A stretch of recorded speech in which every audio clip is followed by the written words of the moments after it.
There's a lot of work that goes into each one of these race cars during the off-season, but once they get to the track, there's a whole new line of work to be done. Senior photographer Tony Mazda and myself spent a cold opening day capturing the sights and sounds of the pit area at Riverhead Raceway.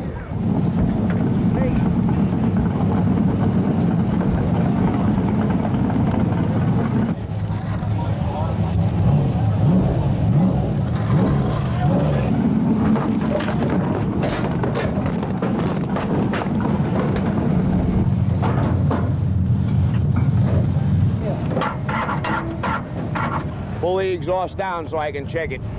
Okay. Okay, I'm gonna be rolling down this way and then back up the other side. So when you get it off, let me know and I'll look. Did you check all those lug nuts on this side? Where's the exhaust supposed to be? Last thing on the system. Okay, now you're gonna have to figure out some way to drop it down so I can see inside. Make sure that you got a good muffler in there.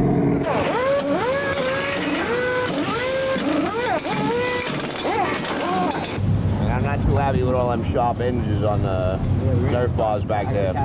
Well, you get time yet before the main, if you get into the main. See the Iron Man. Hand me the ball, John. Hurry up. They're out on the track. They look close enough. Make sure we got a wrench for that tank in the back on the water recovery. What's that water in that tank? What's that water from? Okay. Can you get with this one? With this condensation? I just talked to the No. Looks like it's raining in my car here.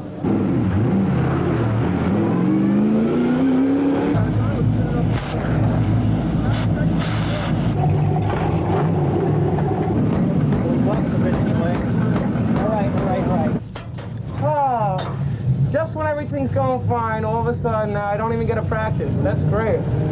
All the repair work you need. Now you come on up to my truck and we'll do it up there. All right, thanks. No crews on the racetrack for the first practice. Go ahead. Could you get your crew to open up the back so I can check your fuel cell, the date on it? I'm going to let you run them tonight, but next week if you come here with these, you're not running this car here. Let it go.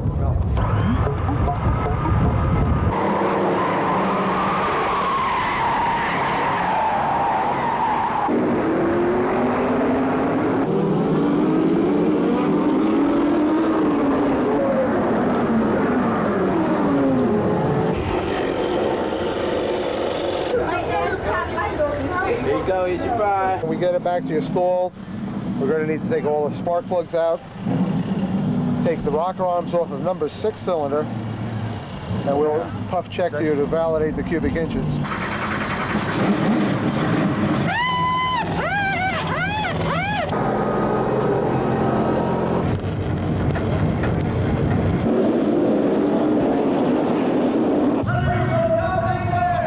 Today's Modified Tour Report is brought to you by DAC Enterprises of Westbury, Long Island's official Featherlight Trailers distributor.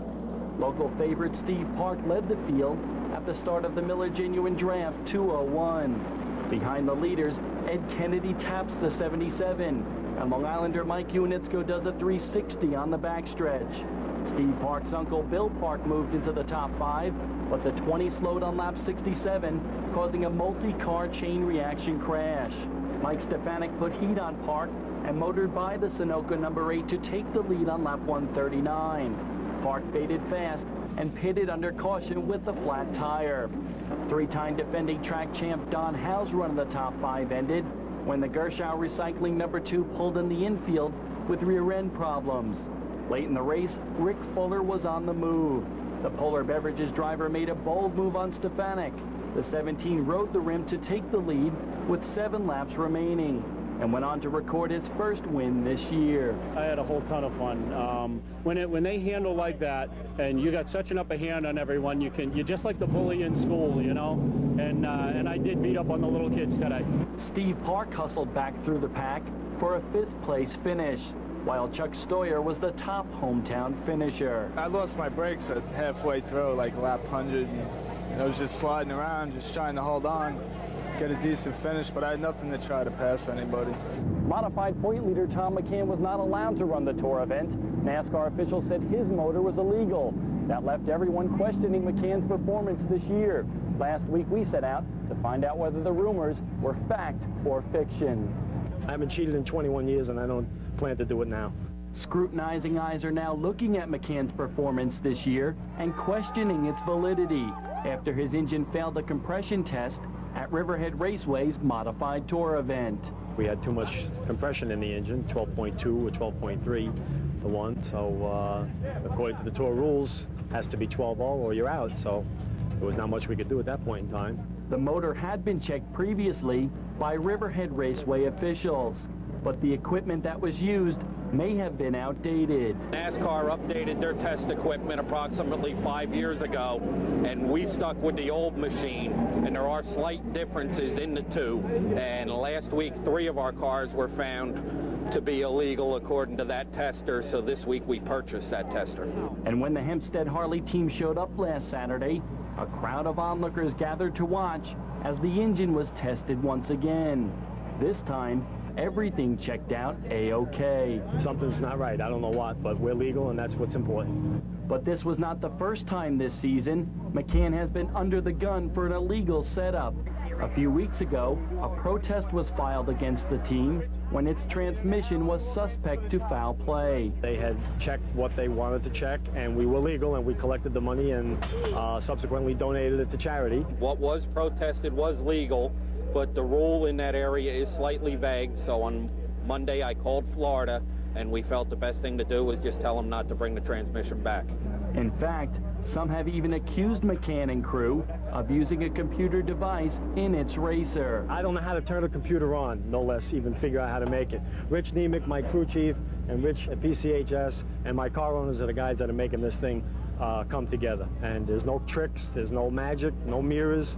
We're just running fast right now, and I hope it continues. So fast that with the controversy, other teams are beginning to point fingers. Obviously, he's been running with that setup all year long. Should he still be leading the points? I don't think so. Tom's going to fall on his face all by himself. He won't need any help from anybody else. McCann did get into trouble last week, but it was with the help of another driver. After an accident during the heat race, McCann started the Consi dead last. While battling for the final qualifying spot with Joe Caraccia, the 16 dove by the 47 with 2 laps to go. But in the next corner, Caraccia blasts the 16, sending McCann for a ride. Emotions were running high in the pit area following the race. It's racing. Bottom line, it's racing. That's it. That was it for McCann last week, although Caraccia was disqualified for rough riding and did not make the field because Ron Lackey passed him in the confusion for the final spot.